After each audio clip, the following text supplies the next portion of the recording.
Assalamualaikum warahmatullahi wabarakatuh. Untuk pertemuan ke-10 ini ya, atau bisa dibilang pertemuan kita yang terakhir pada materi atau mata kuliah praktikum pemrograman web ini ya, dan yang pasti dilakukan secara online juga. Untuk pertemuan kali ini kita akan membahas yaitu bagaimana cara membuat sebuah halaman login ya pada tampilan website. Oke, sebelum masuk ke materi ya, perlu saya sampaikan khusus untuk tugas modul 10 ini sengaja saya tidak adakan revisi ya di di postingan Edmodo-nya. Jadi saya harapkan untuk tugas yang terakhir ini kalian semua bisa mengumpulkannya ya sesuai deadline seperti biasa 5 hari ya atau H-2. Kalaupun ada kalian yang mungkin terlambat atau tidak mengumpulkan tugas ke-10 ini nanti yang pastinya itu di di Edmodo itu tidak bisa lagi mengumpulkan revisinya. Tapi jangan khawatir, nanti mungkin ya, tapi ini tetap nanti saya informasikan lagi. Mungkin seminggu sebelum UAS ya, kurang lebih R-nya seperti itu harinya. 1 minggu sebelum UAS itu nanti saya infokan atau saya kasih waktu untuk kalian semua yang merasa belum mengumpulkan tugas dari modul pertama sampai modul terakhir ini ya.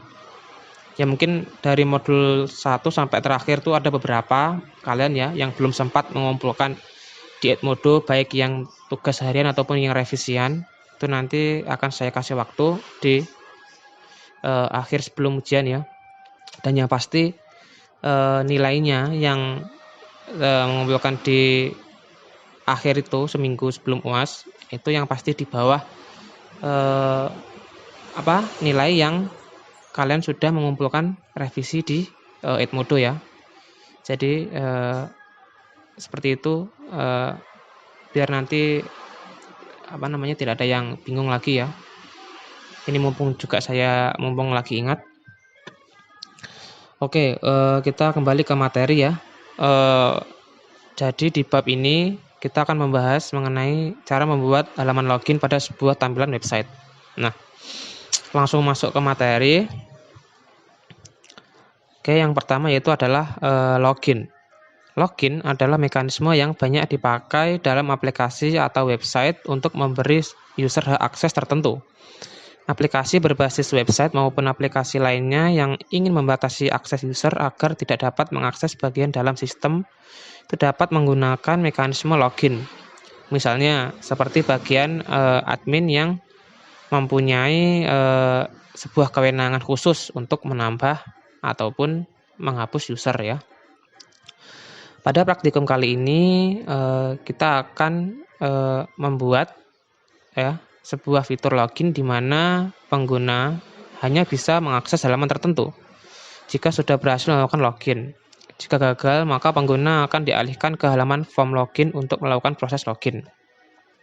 Nah, jadi fungsi login ini itu adalah untuk salah satu fungsinya itu adalah untuk memberi atau membatasi suatu hak akses pada user ya. Jadi kalau kalian mungkin pernah dengar ya, ada sebuah tampilan website yang mengkhususkan untuk kita login ya. Misal WordPress ya. WordPress itu kan biasanya kita harus login ya. Jadi ada beberapa hak akses ya biasanya yang dipakai. Biasanya ada 2 yaitu user dan admin. Nah, user dan admin ini yang pastinya nanti akan memiliki kewenangan yang berbeda atau hak akses yang berbeda. Dan yang pasti juga khusus untuk admin memang diberi full hak akses karena dia yang akan bertanggung jawab pada sebuah website tersebut ya. Kurang lebih seperti itu. Yang selanjutnya yaitu, nah, bagaimana sih cara kita membuat mekanisme tampilan login di website ya. Oke, yang pertama, langkah pertama yaitu kita harus menyiapkan database-nya dulu ya. Untuk database, jadi tabel database itu berguna untuk menyimpan username dan password akun. Buat tabel dengan nama akun yang disimpan pada database akademik. Selanjutnya, isi dengan sebuah data seperti gambar berikut. Nah, kalau di modul ini kalian harus membuat database yang bernama akademik ya. Bagi kalian yang mungkin belum membuat, silahkan buat dulu. Kalaupun kalian sudah membuat sebelumnya, ya bisa kalian teruskan ya. Khusus untuk latihan ya. Latihannya itu yang langkah-langkah ini ya. Nanti kalian masukkan ke laporannya itu bagian yang khusus latihan itu ya, kan ada itu ya. Kalau nggak salah bab 3 atau berapa itu kan khusus untuk latihan, implementasi latihan praktikumnya. Itu kalian masukkan yang seperti ini ya, yang menyiapkan database, terus membuat koneksi database dan terusnya ya, yang ada gambar contohnya itu nanti kalian masukkan seperti itu ya. Dan kalian juga screenshot juga tampilannya. Kalaupun database nanti kalian screenshot database, kalaupun web kalian juga screenshot ya. Oke, kembali ke materi. Jadi bagi kalian yang belum membuat database akademik, silahkan dibuat dulu. Kalaupun sudah, kalian lanjutkan ya. Khusus untuk saya ulangi lagi untuk yang latihan ini kalian ikuti dulu ya. Kalau di modulnya disuruh buat database akademik, kalian ikuti juga akademik ya. Nanti untuk khusus tugasnya itu nanti ada lain sendiri ya. Untuk yang modul ini kalian ikuti aja dulu sama persis. Jadi yang pertama kalian buat database akademik, lalu buat tabel terserah ya namanya, user bisa atau akun bisa, itu nanti yang di dalam tabel itu berisi data username dan password yang sudah disimpan ya. Jadi ini nanti untuk komparasi, untuk pencocokan di mana nanti pada saat user memasukkan username dan password di tampilan login kalian ya. Jadi seperti itu. Lalu langkah yang kedua adalah membuat koneksi database. Nah, untuk koneksi ya, seperti biasa ya, kalian bisa kopas yang sebelumnya, di tugas sebelumnya kalian bisa kopas. Nanti tinggal ganti nama database-nya ya, kurang lebih seperti itu. Lalu yang langkah selanjutnya, langkah ketiga itu adalah langkah berapa ini ya? Oh ya, langkah 3 ya. 1, 2, 3, oke. Untuk langkah ketiga ini yaitu membuat form login-nya. Nah, di modul ini memang simple ya, dasarnya dulu. Untuk yang login itu kalian buat menggunakan HTML ya, menggunakan HTML. Untuk tampilan loginnya ya ada input username dan input password ya. Nanti kalau kalian bingung untuk referensi bisa kalian browsing-browsing ya, contoh tampilan loginnya seperti apa di internet. Untuk PHP-nya kurang lebih seperti ini ya. Kita gunakan fungsi get. Fungsi get ini sudah saya sampaikan di pertemuan sebelumnya ya. Fungsi get ini kurang lebih sama dengan fungsi post ya. Bedanya kalau fungsi post itu kita mengirim nilai atau variabel dari form ya langsung ke action-nya tanpa menampilkan apapun di link URL-nya ya. Sebaliknya untuk fungsi get itu kita mengirim nilai atau variabel atau data dari form ke action-nya itu berupa berupa link URL ya, berupa link URL. Dan nanti setelah tampil di linknya itu nanti akan diambil oleh browser ya untuk mengambil datanya. Ya kurang lebih seperti ini ya. Ya kalian ikuti aja. Oke, untuk ini untuk PHP-nya ya, untuk PHP-nya. Lalu ini untuk form-nya ya. Untuk form untuk yang PHP tadi ya, yang PHP itu kita gunakan get. Untuk yang fungsi formnya di HTML, tag formnya itu kita menggunakan metode post ya, metode post. Lalu action itu maksudnya setelah kita klik submit di formnya ini, maka kita akan mau mengarahkannya ke mana gitu ya di actionnya ini. Jadi actionnya ini kita arahkan ke file check login.php ya. Oke, setelah kalian selesai ya nulis atau membuat tampilan loginnya, kalian buat file cek login.php-nya ya. Ini nanti untuk melakukan pengecekan apakah username dan password yang diinput user itu terdapat pada database. Ya, kurang lebih seperti ini. Nah, untuk login ini ya, kalau bisa ya bukan kalau bisa sih, ya harus pakai session ya. Soalnya kan untuk pertemuan kemarin kita sudah mempelajari session dan cookie ya. Memang session ini sangat berguna jika untuk permasalahan login seperti ini ya. Jadi kalian usahakan untuk memasukkan juga fungsi session pada saat pengecekan username dan database ya, atau cek login ini ya. Oke, untuk codingannya seperti ini ya. Pokoknya kalian ikuti aja. Nanti kalaupun ada ya error ataupun kalian bingung ya seperti biasa ya, nanti kalian bisa japri saya atau di grup. Seperti itu.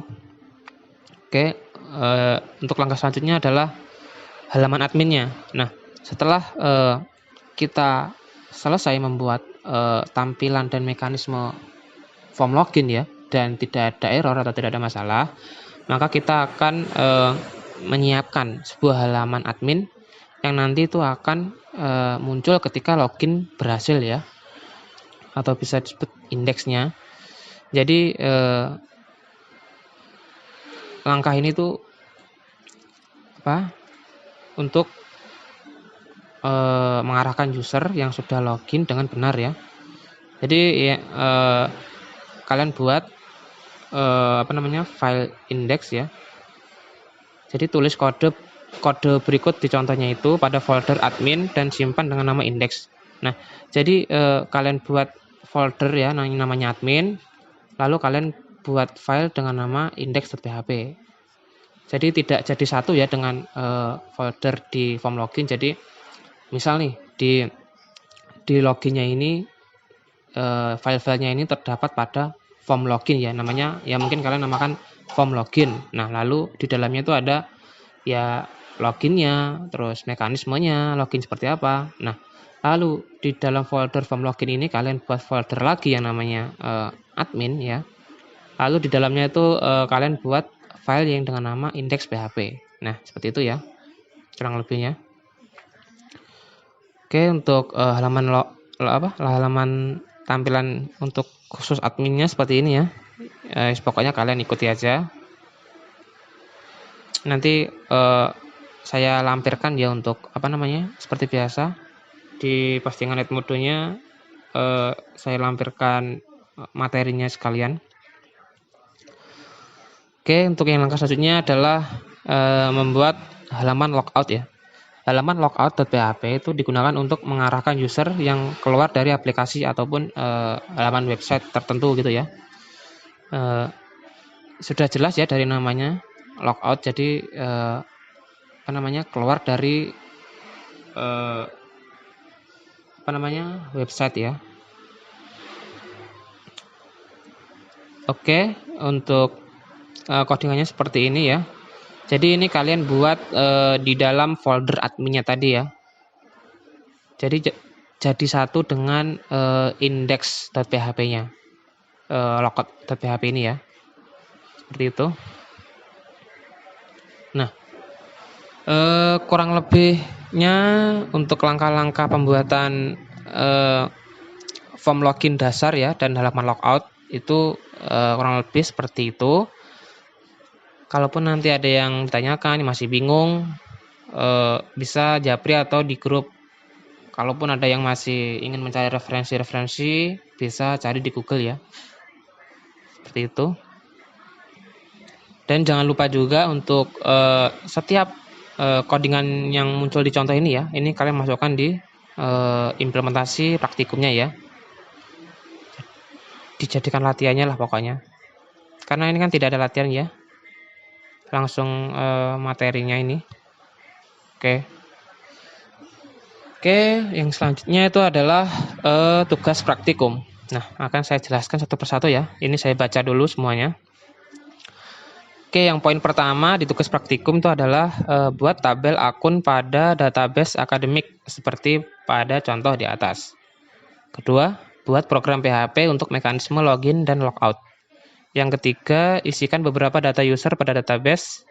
Yang keempat, perbaiki tampilan HTML agar lebih menarik. Yang kelima, yaitu laporkan hasil praktikum Anda. Nah, saya akan jelaskan ya satu persatu. Untuk yang poin pertama di tugas praktikum, itu kan kalian disuruh buat tabel akun pada database akademik ya, seperti pada contoh di atas. Nah, untuk yang poin 1 ini, kalian itu disuruh buat tabel ya, yang namanya akun, itu pada database akademik. Kan kalau akademik itu dicontoh di atas ya. Jadi untuk khusus database-nya itu tidak harus wajib pakai akademik ya, seperti di soal.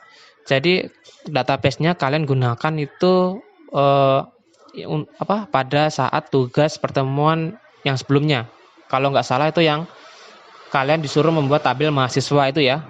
Nah, kalau bisa tabel akun itu jadi satu dengan tabel mahasiswa yang ada di database kalian ya. Entah itu namanya apa, nanti kalian sesuaikan.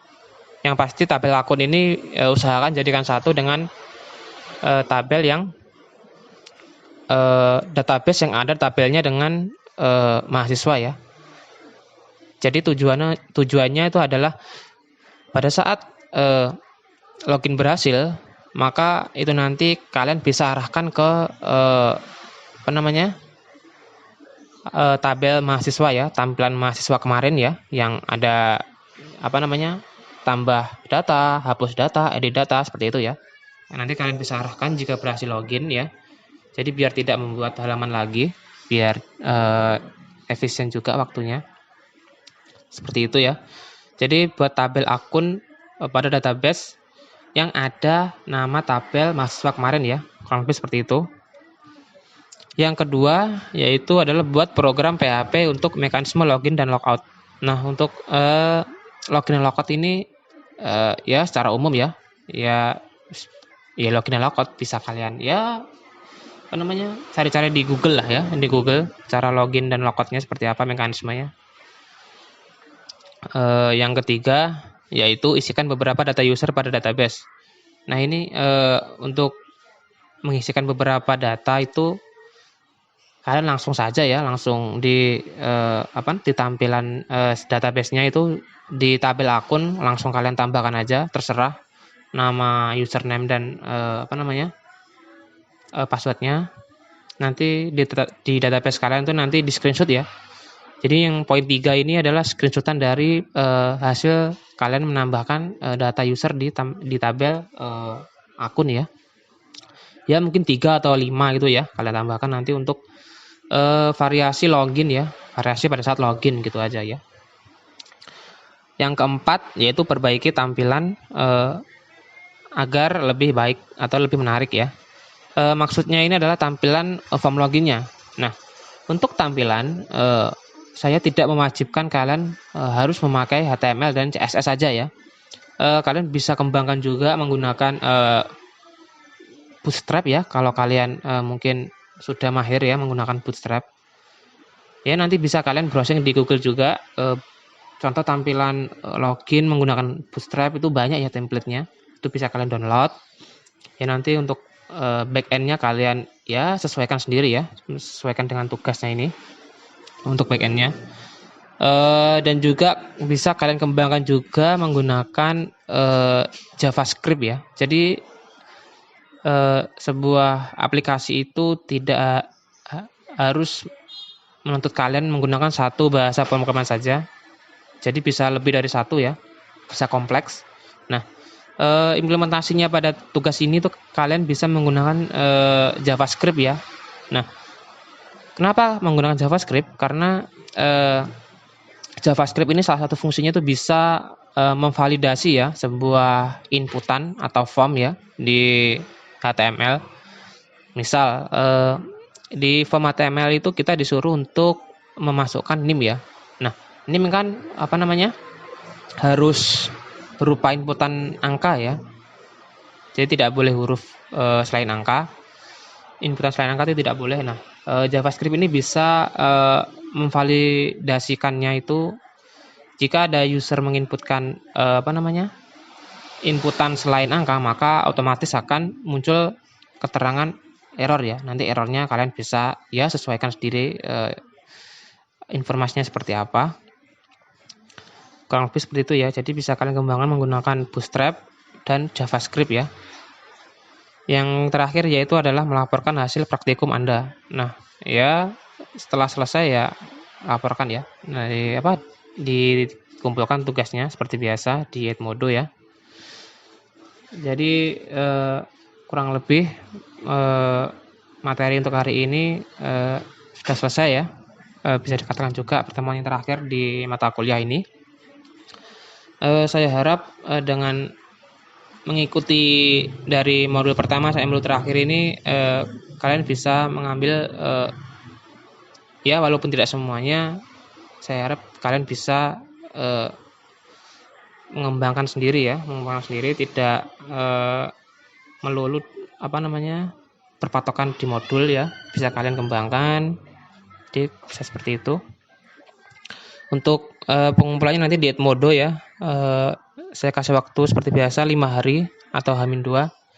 Dan saya ingatkan lagi atau khusus tugas ini tidak ada revisi ya di Edmodo-nya. Jadi kalau terlambat atau tidak mengumpulkan itu bisa dijadikan satu, dikumpulkan terakhir ya pada hari akhir nanti.